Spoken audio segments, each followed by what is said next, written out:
Hey there, afternoon everybody. Kendall coming to you still up here in the Tahoe area, actually in Nevada. Nevada side, up in a little town called, um, oh goodness, where am I? Anyways, it doesn't matter where I'm at. I'm just outside of Tahoe here, and as you can see, mountains in the background. That's all pretty much South Lake Tahoe side for the most part over there. But heading home tomorrow. So for all my clients who follow me, I will be heading out tomorrow and be home and ready to go come Monday. So definitely going to be a nice little trek back and everything, and just going to enjoy the drive, enjoy the scenery. I do love actually the drive through the high desert. It's one of those, I don't know, it's a very peaceful drive. There's not a whole lot to see, and if you've ever traveled cross country out this way, um, the whole Nevada, New Mexico, Arizona, and West Texas thing is pretty much always all the same. It's all high desert down to low desert for Texas and everything. And it's very peaceful. It's very relaxing, and it's a beautiful space to just kind of contemplate and look at life and just kind of give yourself that space. I imagine that that's probably what Georgia O'Keeffe, when she was doing her paintings down in New Mexico, she had beautiful, beautiful artwork of the flowers of the desert, such feminine, beautiful art. But a lot of more spiritual, metaphysical based people do go to New Mexico and Arizona for their quiet time, their space setting time, to do inner quests and to, I guess you could say, find yourself. Although we all know how I feel about finding yourself. Look no further than your own backyard type mindset. You're not lost. You're just uncovering yourself.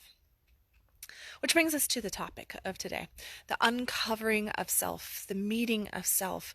And some of the self that we tend to really ignore is our shadow land. In December, Addison Bell and we went down to the Tantra Austin Festival, the first Tantra festival of the Dallas, Texas area. And we were down there, and she had done a workshop on shadow work. And I know that a lot of people in spiritual practices, and especially like when we deal with like sex and relationship, when we deal with psychology, when we deal with the metaphysical, when we deal with law of attraction, which is what I'm all about, right?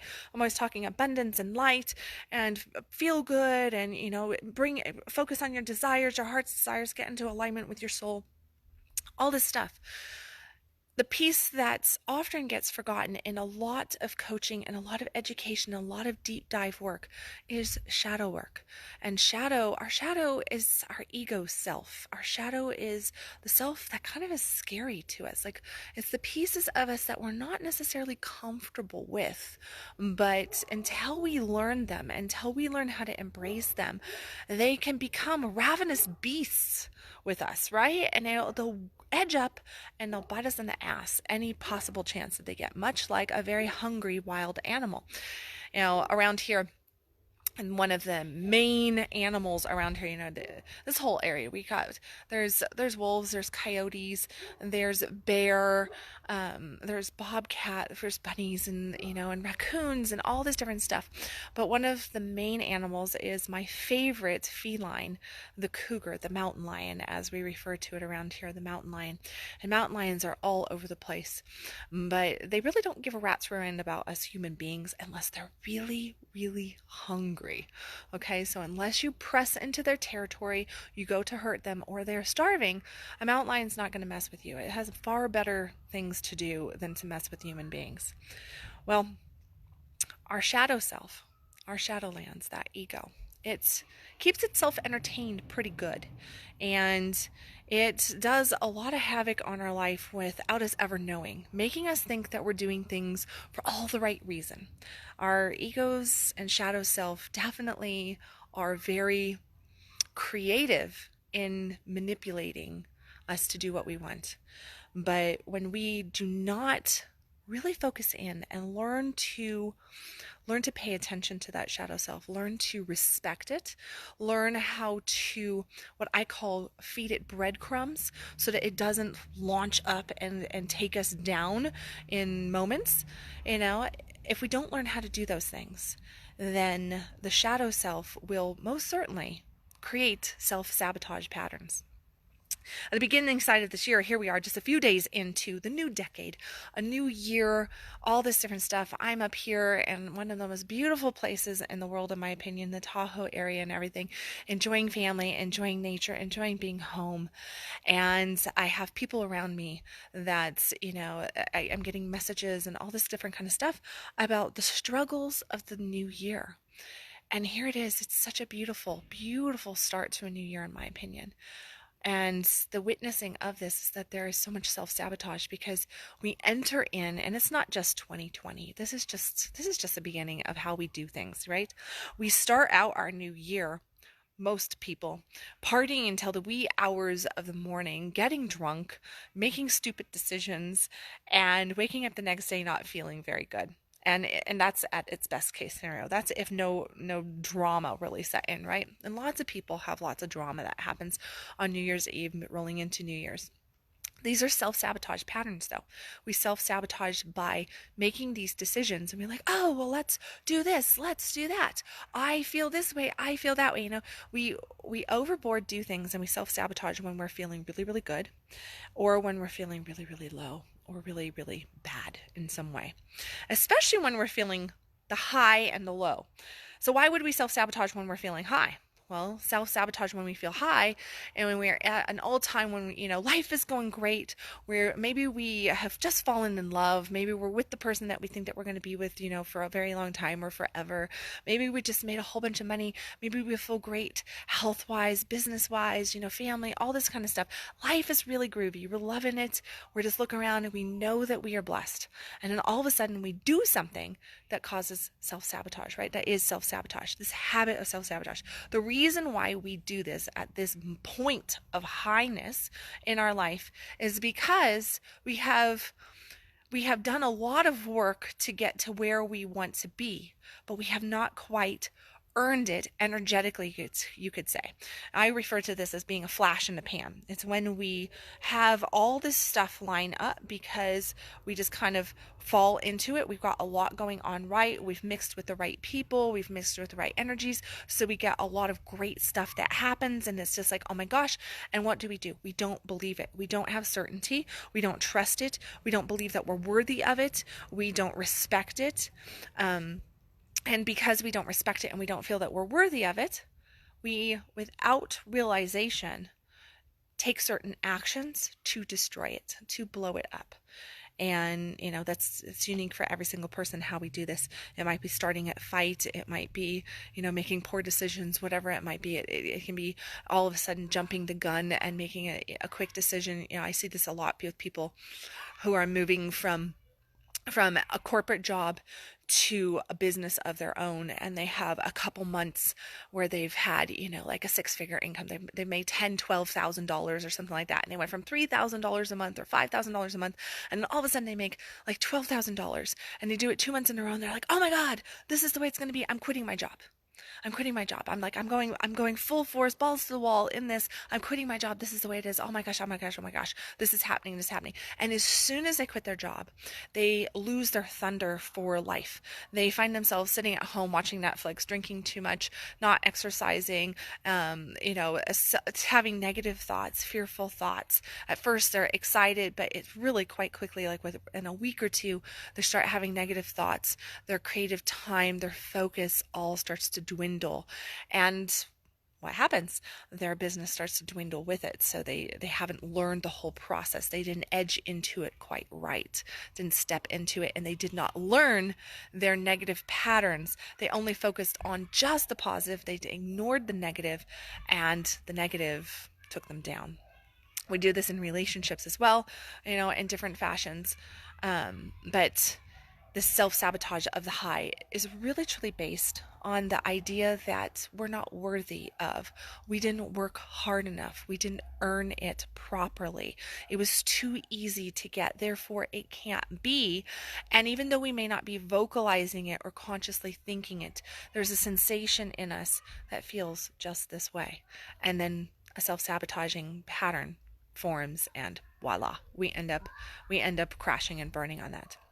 Now, when we're in a low state, it's very easy. We see somebody who's in a low state. They're depressed. They're angry.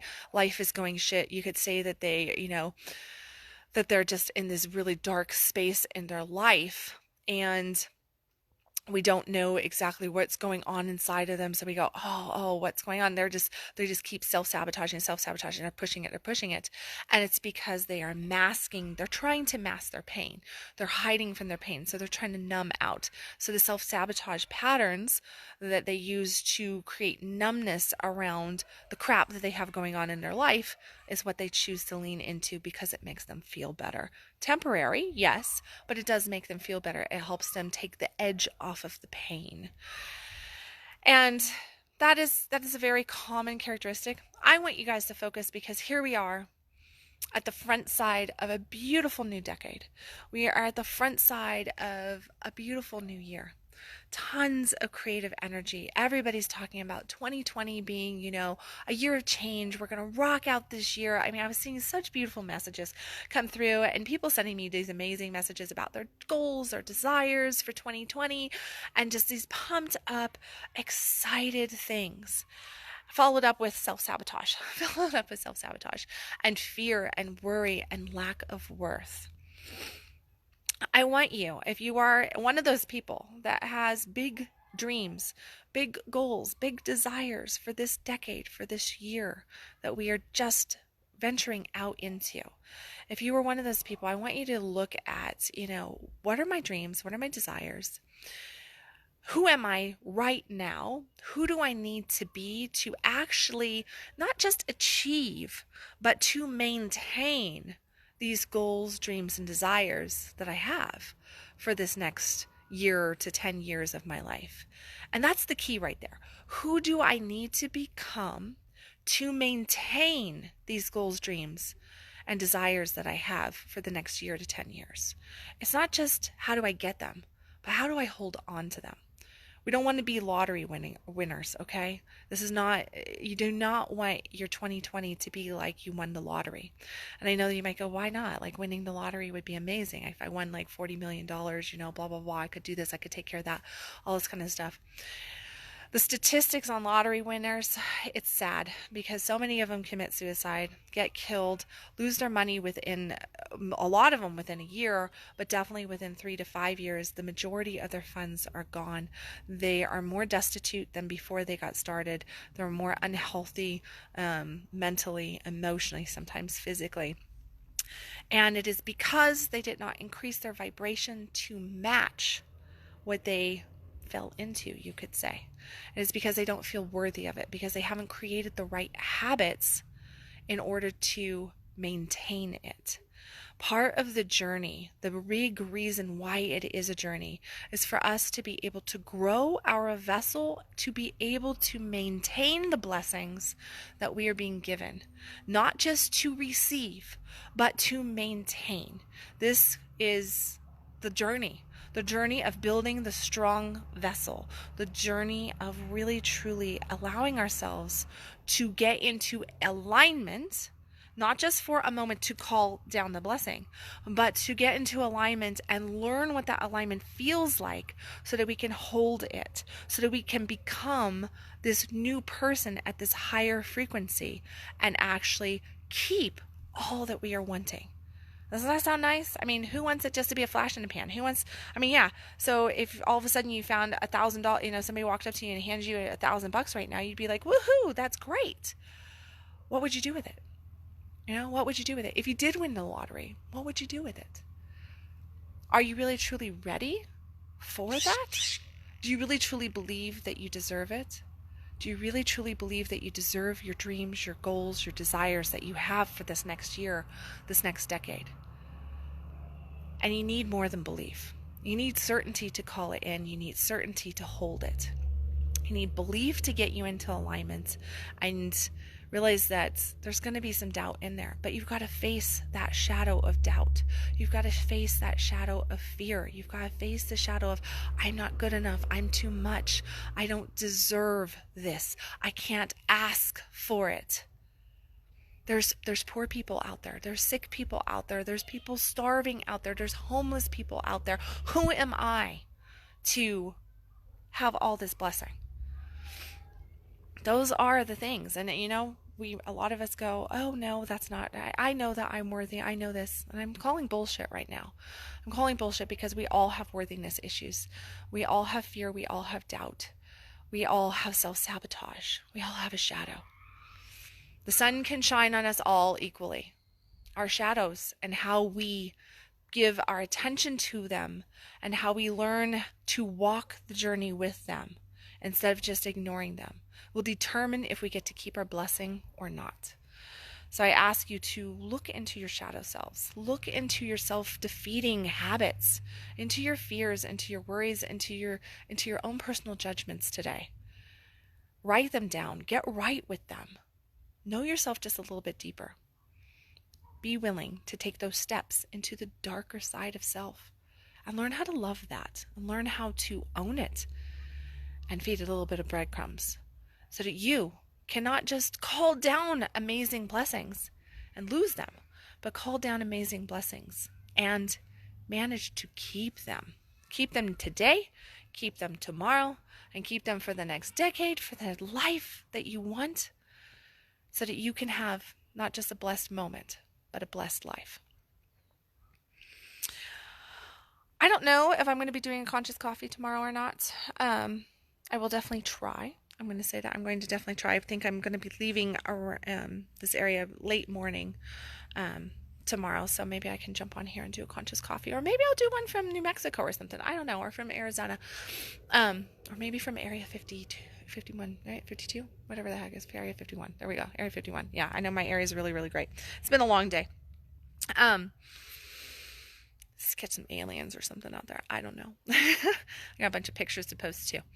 But I will be catching you the following day for sure on Conscious Coffee if I'm not on here tomorrow for any reason. There's some beautiful, beautiful events coming up. I have my free Superwoman Success Secrets for mompreneurs of today, for all you badass bitches out there. This is a free event that I am doing for mompreneurs. As the mom, I'm mom of 7, grandma to 4, and I've been an entrepreneur since my early 20s. I make really good money, nice 6-figure income, work my own timeline, do all these different things, cook, travel with my kids, homeschool a couple of my kids, still have time for myself and my love life and my health and creative time and business and all this stuff. How do I do it? How do I do it and still have breathing space? How do I do it and have meditation space? How do I do it and still have a yoga practice? How do I do it and still, and not be crazy? Well, that's what I'm going to be sharing in this free workshop that I'm teaching on January 11th to all you mompreneurs out there. So if you would like information on that, you will see that popping up in the comments section once I'm off of here. I will make sure that goes into the comment section. It is also available on my website at www.kendalwilliams.com underneath events, January 11th, the Superwoman Success Secrets for all you badass bitches, all you mamas out there that would like to know some of the success secrets to maintain everything that it means without getting fatigued and exhausted. All you local peeps to the Dallas-Fort Worth area, Max, the ancient crystal skull, is coming to town January 31st, February 1st, and 2nd. We're going to be doing a shamanic visionary journey on Saturday night with Max. I'm going to be sharing some of the shamanic practices that I was taught many, many years ago, pulling out some of that stuff. We're going to be doing some small plates, meditation, some beautiful clearing exercises, and not to mention you get to spend time with Joanne Parks, the keeper of Max, and Max the Crystal Skull, which is a magnificent, he is one of the definitely wonders out there. Just, where did Max come from? Well, if you would like to know more about Max the Ancient Crystal Skull, you can message me. You can look on my website, again, www.kendalwilliams.com. sabotage.com. You can explore that. I believe this is my 9th year hosting with Crystal Kaya Paul, Max the Ancient Crystal Skull. We have lots of private viewing time set up and the private Saturday event as well.